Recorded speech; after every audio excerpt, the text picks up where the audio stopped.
Bienvenidos nuevamente a su serie Lenguajes Poéticos para la Formación. Hoy vamos a dedicarnos a hablar sobre el yoga y lo que implica para la formación. ¿Qué nos puede proporcionar? ¿Cuál es la idea que deja traducir el yoga? ¿A qué refiere? Van a ser algunas de las cuestiones que iremos platicando, conversando el día de hoy. Y me parece importante por varias razones. Borges decía que el Oriente fue una invención del Occidente. ¿En qué sentido? La imagen que los europeos se forjaron del Oriente tiene que ver con mitos, fantasías, creencias, prejuicios, al igual que cuando llegaron a Mesoamérica. ¿Sí? Es decir, ellos tenían una concepción, una idea, y fueron descubriendo paulatinamente, desde hace siglos, al continente asiático. Recordemos, por ejemplo, que Alejandro Magno, un gran conquistador, llegó prácticamente hasta la India, China, ¿no? Descubrió la ruta de la seda, en fin, conquistó muchos pueblos y fue que tuvo contacto con eso que llamaban antes unas civilizaciones exóticas, extrañas, místicas, mágicas incluso, ¿no? Luego Marco Polo narra en sus viajes, pues en su libro de viajes, sus memorias, también cuestiones muy místicas y mágicas sobre el Oriente, acerca de la descendencia de Gengis Khan y todo lo que pasaba precisamente en aquellos tiempos por aquella región del mundo. Entonces, la idea de que dice Borges de que Oriente es una invención de Occidente refiere precisamente a cómo los europeos fueron configurando toda una concepción de lo que el Oriente ha sido y es. Y a partir de ahí, sus conceptos, sus nociones definen ese Oriente. Decía, también pasó con Mesoamérica, cuando llegaron los españoles, sus ideas de la religión, de la idolatría, sobre la sexualidad, sobre el cuerpo, pues les hacían ver el mundo de los mesoamericanos como algo ajeno, extraño, pecaminoso incluso, etcétera, ¿no? Porque la mente funciona de esa manera. Cuando llega para mí algo extraño, lo trato primero de acomodar a mis esquemas mentales. Y a partir de ahí, tratar de ubicarlo en el mundo, darle un sentido, un significado. De lo contrario, me puede causar miedo, me aterra. Lo que no logro nombrar, definir, generalmente nos provoca miedo, terror o pánico.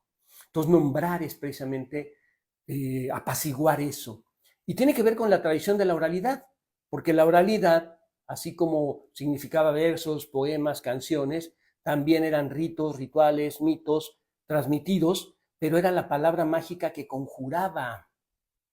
Por eso nombrar dioses, nombrar la naturaleza, era parte de un conjuro, era parte de lo poseo porque lo nombro, pero al mismo tiempo lo logro dominar. Esa es la lógica. Entonces, conforme Europa fue conociendo al Oriente, nosotros fuimos teniendo cada vez más idea del Oriente, pero a partir de esa visión. Es hasta el siglo XX, mediados del XX, principios del XXI, que empiezan monjes hindús, tibetanos, chinos, del budismo, japoneses, del budismo zen, que empiezan a ir a Europa también y llegar a incluso América. Y entonces llevan con ellos esto que llamamos yoga. Pero el yoga, con esta concepción europea, era algo así como algo mágico, algo que era propio para gurús, ascetas ensimismados en sí mismos, que se apartaban del mundo. Después, paulatinamente, nos fuimos dando cuenta que el yoga no es eso. El yoga se define, en breves palabras, como unir, como juntar, como volver a ligar. Incluso en algunas derivaciones se habla del yoga como yugo, lo que te ata, lo que te sujeta a algo. Y esta idea de ligar y de unir tiene que ver con la unión del microcosmos, el macrocosmos, como lo denominamos en Occidente, o con la idea de lo supremo del universo con el ser humano, como lo definirían en la cultura hindú. Y es importante la distinción porque pensar en lo supremo y pensar en el ser humano, a diferencia de macrocosmos y microcosmos, es como darle un sentido mucho más directo, concreto, aunque no deja de perder su abstracción, y esto es lo paradójico. Y en el yoga, en el budismo y en el budismo zen, al igual que el confucianismo y el Tao, lo que vamos a encontrar son muchas paradojas, incluso en el cristianismo. El cristianismo es un conjunto de paradojas. Cristo hablaba con parábolas, con paradojas, no era directo y siempre trataba de buscar una enseñanza a partir de propiciar una emoción y una reflexión en el otro a partir de imágenes metafóricas del mundo. Bueno, la filosofía oriental en general se caracteriza por eso. Por eso de repente se nos hace tan difícil comprenderla. Bien, el yoga, en esta idea, se fue constituyendo paulatinamente en un conjunto de técnicas y de métodos para lograr esa unión, para volver a ligar. Pero ¿cuál es la finalidad? La mayoría coincide en que la finalidad del yoga es la liberación. Algunos mencionarán que es llegar al nirvana, considerando el nirvana como algo así como el paraíso, diríamos, como un lugar al que se asciende, al que se llega, que no es físico, sino es espiritual. El yoga, sus técnicas, sus prácticas tienen que ver precisamente con eso, la liberación. ¿Pero liberarnos de qué? Para la mayoría de las corrientes yógicas es liberarnos del círculo del karma, del círculo del dolor, del sufrimiento, porque en este mundo sufrimos, nos enfermamos, ¿no? En la leyenda del Buda se comenta que el Buda vivía encerrado en su palacio y que una vez escapa y conoce el mundo y conoce la pobreza, la enfermedad, el hambre, el sufrimiento humano. Y a partir de ahí es que decide irse a meditar hasta convertirse en el Buda. Bueno, esta idea del dolor, del sufrimiento, etcétera, de la vida, es de lo que tendríamos que liberarnos desde la perspectiva de la mayoría de las filosofías hindús. Y liberarnos espiritualmente. En ese sentido, las técnicas del yoga, los métodos, las prácticas del yoga, tienen que ver con esa liberación. Liberémonos de eso. ¿Para qué? Para que estemos en este mundo de otra manera o para que podamos arribar a ese nirvana, ¿no?, más rápidamente. Porque en el círculo kármico la idea es que reencarnamos, pero si practicamos el yoga, si realizamos ejercicios, si amamos al Ser Supremo, si nos dedicamos a Él, llegaremos más rápidamente a ese estado de liberación.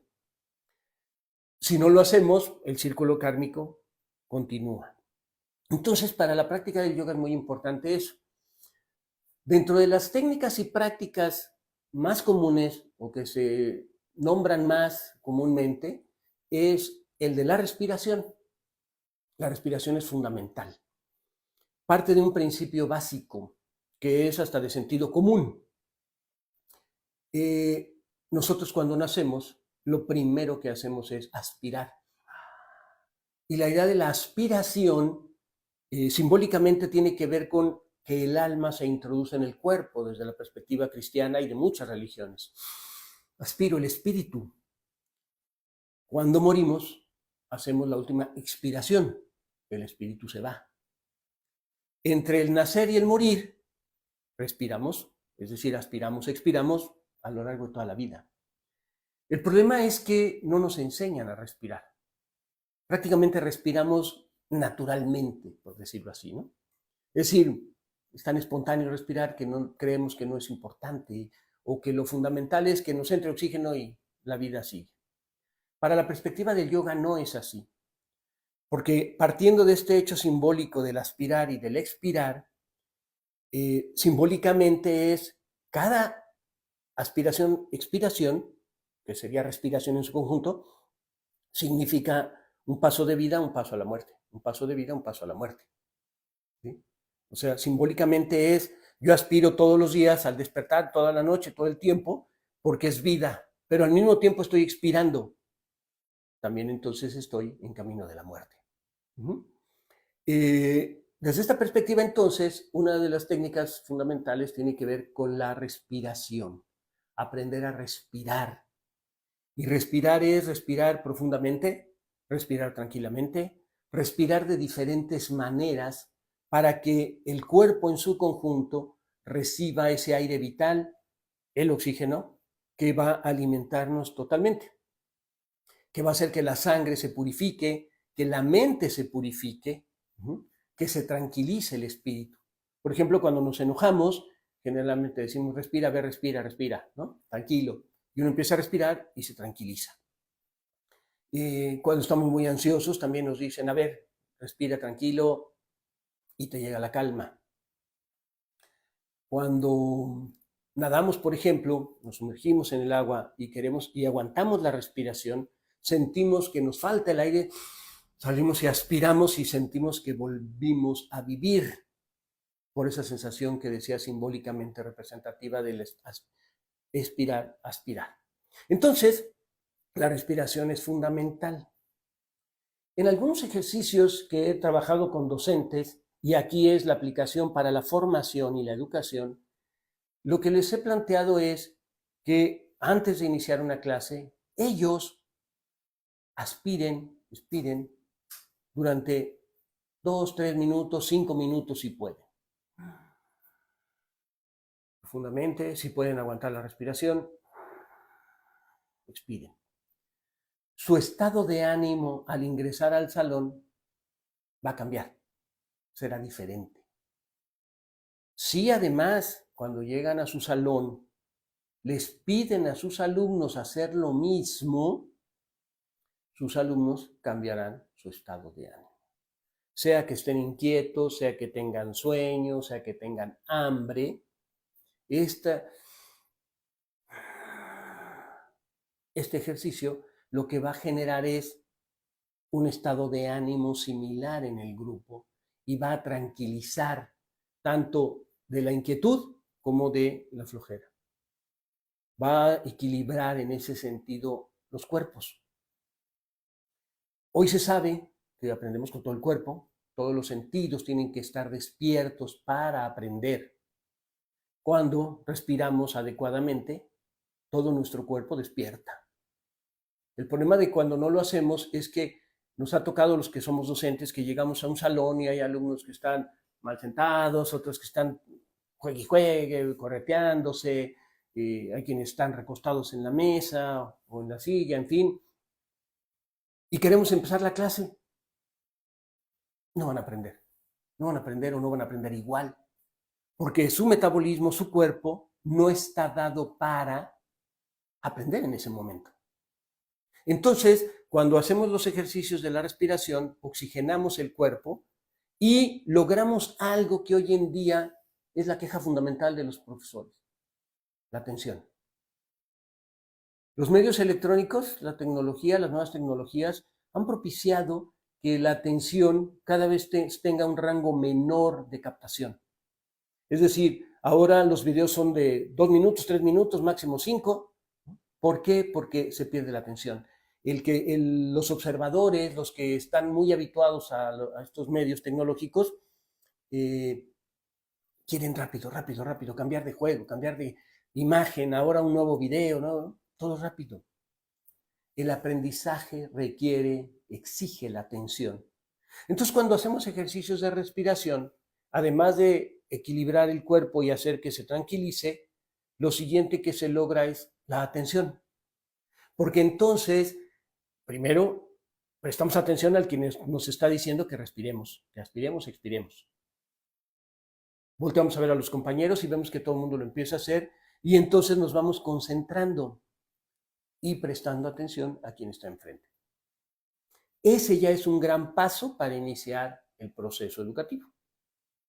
Igual con los niños en la casa. Corren para allá, rompen algo, se ensucian. La mamá o el papá, a ver, tranquilo, a ver. Lo primero es, a ver, respira. Aspira, expira, aspira, expira. Una vez que se ha tranquilizado el niño o la niña, entonces sí podrá escuchar y poner atención al regaño, a la llamada de atención, al consejo o a lo que ustedes le estén diciendo. Mientras no, le va a entrar por uno y le va a salir por el otro, como se dice coloquialmente. Entonces, un primer aspecto es la respiración. Los actores en el teatro, alguna vez tomé un taller sobre técnicas teatrales para la docencia, también hacen eso.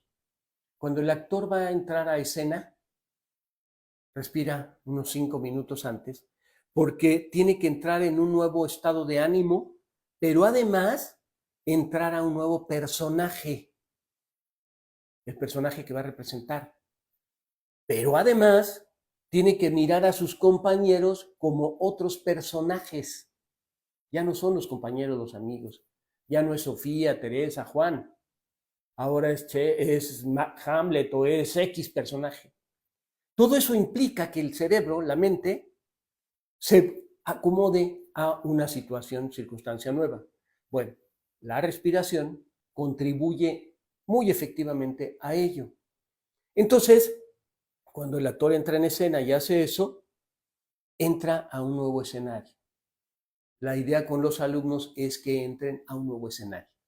Ya no es el escenario del dormirse en la clase, del estar brincoteando, corriendo, discutiendo, sino el escenario del aprender. Y una cuestión fundamental que ha enseñado la pedagogía, la buena pedagogía durante muchos siglos es, antes de que alguien pueda ser educado, tiene que volverse educable.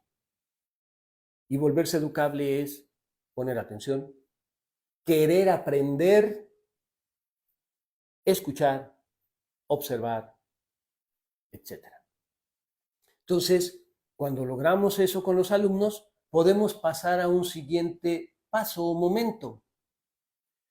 Van juntos 3 conceptos: concentración, meditación, contemplación. Primero me concentro. A ver, joven, esta fórmula, este concepto, esta idea. Segundo, lo medito. ¿Qué significa? ¿Qué quiere decir? Tercero, contemplo lo que ello significa en la naturaleza y en el universo. Y esta conexión, que es espiritual, es fundamental porque parte de los principios de toda religión es, como en el yoga, la conexión con algo trascendente, con el espíritu, con el universo, con la naturaleza, como le queramos llamar, con Dios. Sin esta conexión, el espíritu no entra en ese estado de contemplación que le permite admirar lo que este universo tiene. Y entonces valorar eso que existe en el universo y en la naturaleza. ¿Por qué es importante admirarlo? Porque entonces vamos a querer conocer más de eso. A todos nos ha pasado que cuando por primera vez fuimos al zoológico, o por primera vez fuimos al mar, o por primera vez descubrimos algo, queremos saber un poco más. Ay, mira, a ver, vamos, déjame tocar, déjame palpar, déjame ver, déjame manipular. No es para controlar o dominar, es para conectar nuevamente con ello. Y conectar, decía, espiritualmente. Entonces, concentración, meditación, contemplación, son 3 conceptos que van de la mano en las prácticas del yoga, aunque en un momento determinado se puede considerar que la contemplación es el estado, diríamos, más elevado, porque supone concentrarse y meditar. Aunque en algunas corrientes del yoga se habla de que se puede alcanzar la contemplación por otras vías que no pasen por concentración y meditación, sobre todo en las personas que ya tienen práctica en el yoga. Pero en general se coincide: concentración, meditación, contemplación. Ahora, la referencia fundamental del yoga está dada en un libro muy citado por las distintas corrientes y escuelas del yoga. Es un libro que se llama Los Yoga Sutras de Patanjali. Esta es la referencia común porque Patanjali pretendió unificar todas aquellas gran cantidad de ideas, creencias y demás de la India, que si en el cristianismo notamos que hubo muchas corrientes, en la India hubo infinidad de corrientes filosóficas, religiosas, teológicas, etc. Entonces Patanjali escribe ese libro de los Yoga Sutras y en él condensa lo esencial del yoga. Hay distintas escuelas de yoga. Unas le dan más peso a lo físico, otras más a lo espiritual, otras buscan el equilibrio, otras buscan, en efecto, el ascetismo y la separación del mundo. Otros plantean que se puede vivir en este mundo practicando el yoga y entrar en conexión diferente con los seres humanos, etc. Entonces, el yoga es muy importante. del tiempo que yo tengo practicándolo, me he dado cuenta de que físicamente me siento mejor, pero también mentalmente me siento mejor, como más libre, más fluido, etcétera, ¿no? Porque es fundamental, me parece, hoy en día para los alumnos, porque precisamente hay falta de atención, poca concentración, mucho estrés, mucha ansiedad, ataques de pánico, me ha tocado vivirlo, verlo en las escuelas. Necesitamos que nuestros alumnos se reconecten con su cuerpo, que también es parte fundamental del yoga, porque conectarse con el cuerpo es conectar con la naturaleza.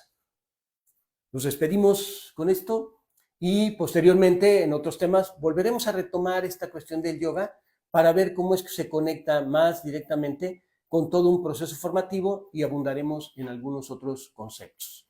Muchas gracias.